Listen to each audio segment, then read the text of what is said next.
Aika Ariasgado. Today, my colleague Rajeswari Ramani will be speaking to Mr. Eric Gores, Regional Director and VP of Asia Pacific of Marilec, about why meat processors should be moving into secondary processing such as portioning, a trend driven by consumer demand. Hi, good morning, Eric, and welcome to our podcast session. Good morning, Raj. Thank you for having me.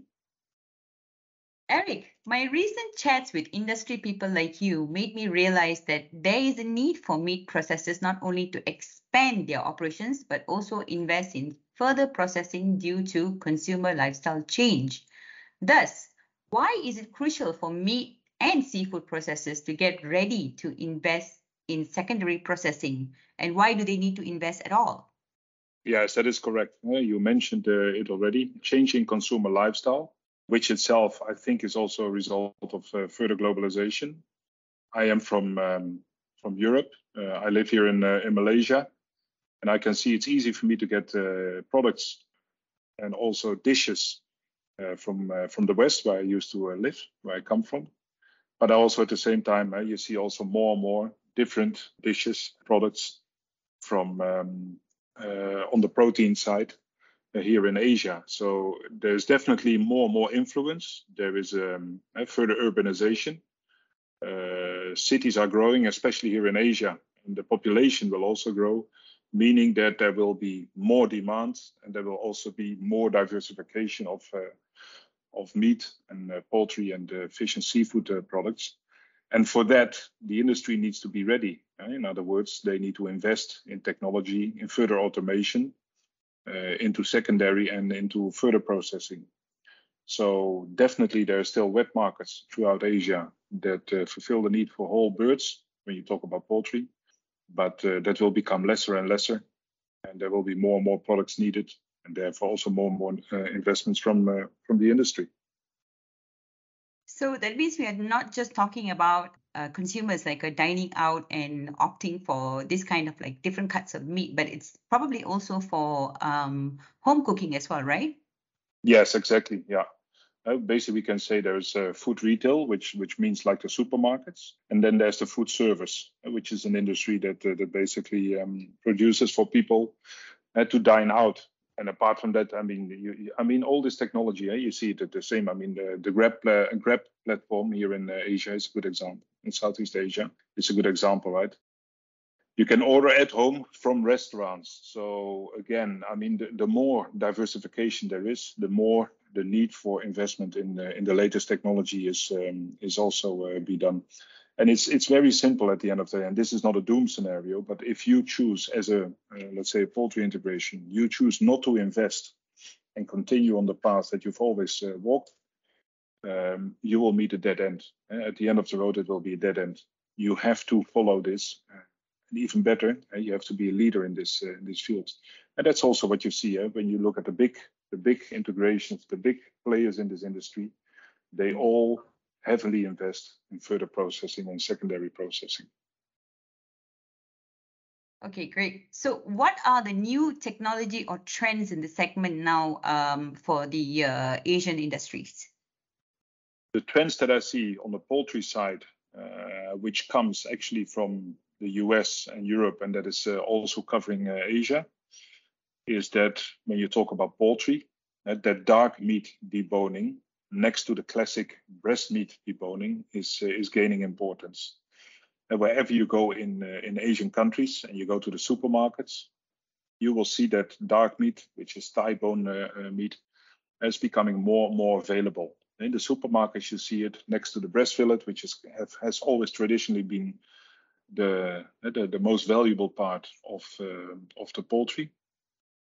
You now see also that that dark meat is gaining importance, and more products are being made around dark meat. And apart from that, of course, with technology and definitely a trend is that in order to meet the demand, there's more and more automation needed, all the way to further processing and further processing itself. This is for the diversification of the different meat and fish and poultry products. You see the gain, the importance of X-ray, and that is especially, of course, for the food service industry. Imagine that there is little traces of bone going into the supply chain. That would have tremendous consequences for both the consumers and for the industry players. So that means that also X-ray technology is becoming more and more important. Another trend that we see, and that Marelec, my company, has been following with a lot of interest, and is now coming with a new solution for that, is so-called water technology. Traditionally, we've been cutting meat with blade, with knives, but we see now the advantage of more precision, more accurate, and more flexible water jet technology, and that will definitely change again the playing field as well, because it will, like I said, it will increase the accuracy. You do this on fixed weight, means that the more accurate you are in using this technology, the less you give away. So that is a lot of efficiency that you bring into the process as well. Other trends that I see also especially on the fish and on the seafood side, is the fact that also secondary processing is more and more happening there. And again, you see this when you go to the supermarkets and you see the whole range of seafood and fish products that is there. Of course, they still present the whole fish, but you also see that there's more and more cut up and diversified products in the seafood and in the fish industry as well. So I would say, as a summary, it's especially about further automation. It's about new technology like water jet technology, X-ray, deboning, actually make more out of the raw material, the initial poultry bird, or the cow, or the pig, or the fish. Okay, separating the trends by countries, which countries do you think are rapidly transitioning into those kinds of meat and seafood products, and why? Yeah, you see that, here in Asia, when you look at Asia is of course is a huge continent, the largest continent by population also. And you see very diverse markets. You have the mature markets, which have been Japan, South Korea, Thailand, Malaysia to a certain extent, but also Australia and New Zealand. And the trends that you see there is like what I've been saying now. That is that you get more and more into further processing, diversified. Automation is key due to the fact that labor is scarce and is expensive. Nobody or very little people find it sexy to work in the meat industry or in the fish industry, and it's very hard to get skilled labor there. So automation is key in that field. Then you have, I would say, more countries around it that are growing, that are coming up, and that are becoming important players internationally. And those countries are, for example, Bangladesh. Of course, India. India is, due to its volume, is very important in making that shift from traditional wet market to automated and that industrialized processing of proteins. And I forgot to mention, of course, you could say is definitely a mature market is China. And let's not forget China. It's very advanced as well. At Thailand, I mentioned Thailand. Thailand has always been an exporting country. Together with Brazil, they have been exporting meat and especially poultry in very vast quantities. And therefore, for them, because of the volume that they need for export, they also invest a lot in new technology.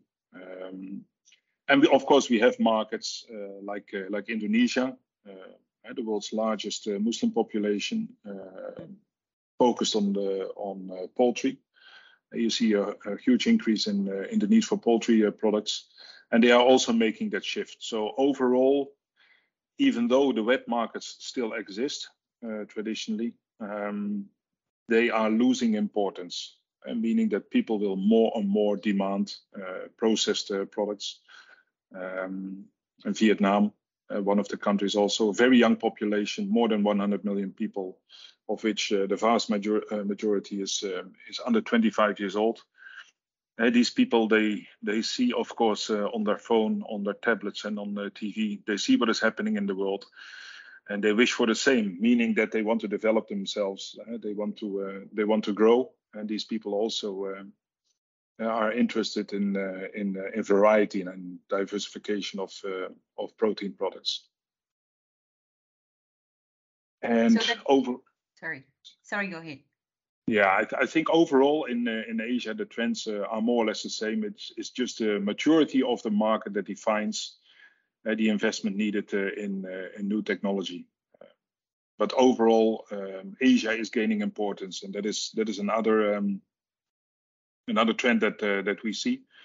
We as equipment manufacturers for the protein industry, we see a shift. Traditionally, European companies who are strong in this industry, they have always been focusing either on Europe itself or on the US. But you see that focus is changing. When I look at my own company, I can see that the percentage of investment and the return on investment from Asia is growing and growing.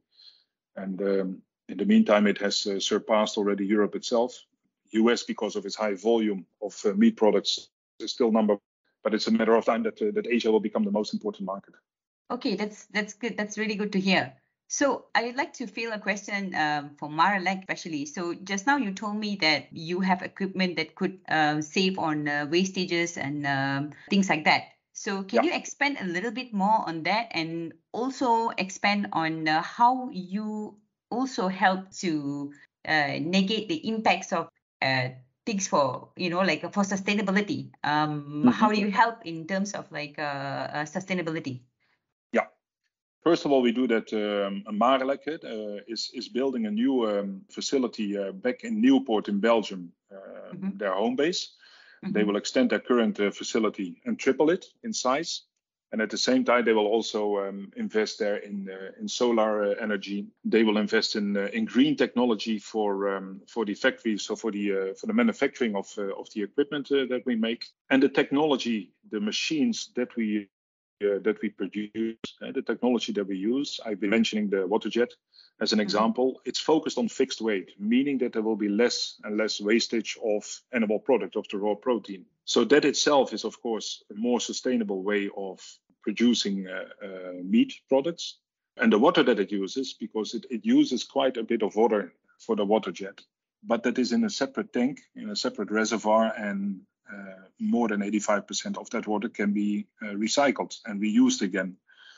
So that means that everything that is being done now, everything that is being invested in this new technology, has a very big component of sustainability and green technology in it, in order to fulfill the needs of what you see in terms of a sustainable and more environmentally aware world.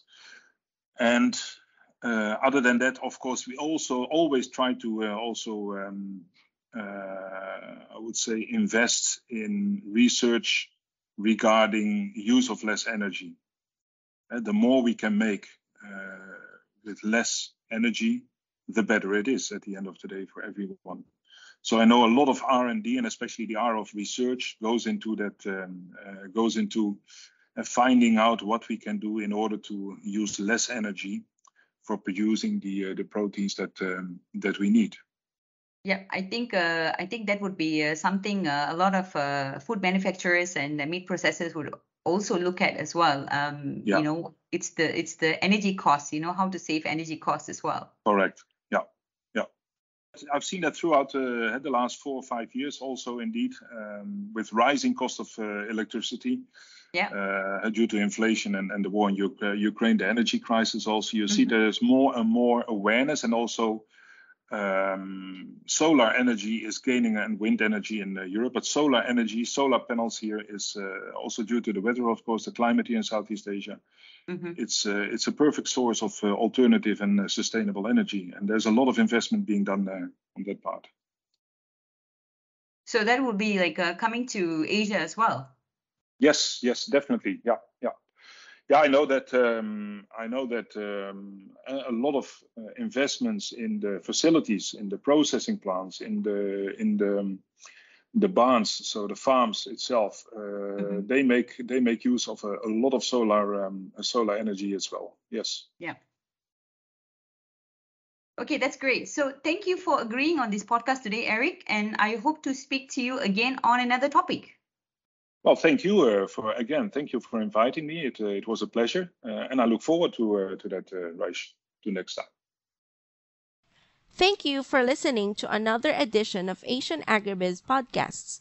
We hope you can share this podcast and the timely information discussed here with your industry colleagues. Stay tuned for coverage of more relevant topics in the animal proteins industry by subscribing to our podcast channels. This is Aika signing off for Asian Agribiz.